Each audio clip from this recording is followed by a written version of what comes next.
Today's one pot is actually a one pan. What do you think about that?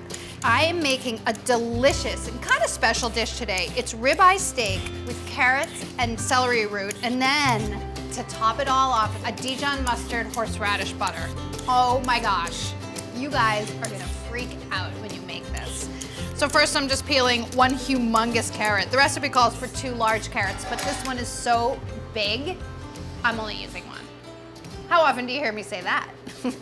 Cut the carrot, I don't know, let's say about 1/4 of an inch. It needs to be nice and thin because these are gonna be broiled and you wanna make sure that the vegetables cook through in the broiler. And they're only in there for like 10 minutes. I have a celery root, which is just what it sounds like, celery root. It's kind of a medium-sized celery root. This one's nice and clean. Scrub it off and then you wanna peel it. Parts of it are actually a little easier to peel if you use a knife because they're so wonky like that. I just start off using my knife and then just switch to a vegetable peeler. Kind of smells like a cross between celery and parsley, and it's very, very nice. If you've never had it, I highly recommend you try it.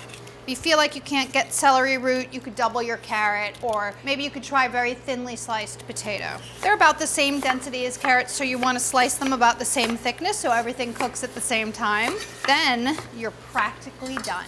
What I have over here is what makes this dish so extremely special. 2 ribeye steaks. They're about 1 1/4 inch thick. They can be a little bit expensive, so I would say save this for a special occasion or at least a weekend meal when you can really enjoy it.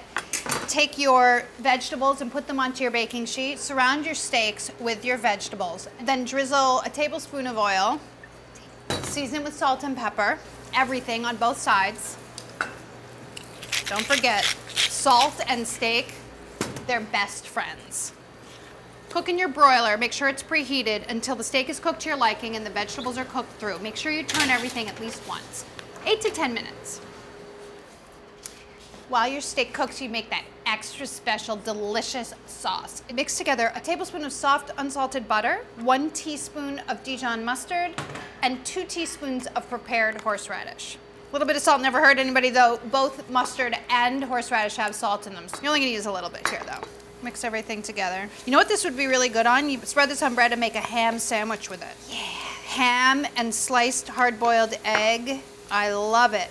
I'm brilliant. While you're at it, you can cut up some chives. You need about 1/4 cup of chives, which are totally optional, of course, but they're a nice finish to the dish. About 1/4 cup of finely chopped chives.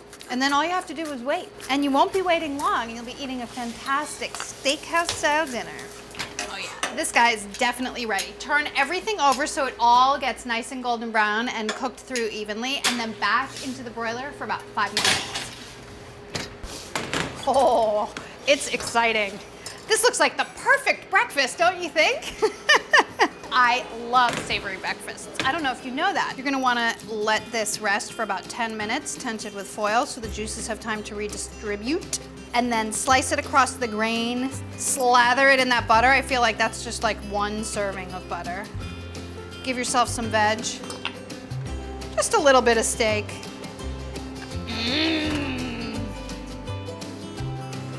Some of that delicious horseradish butter and some chives.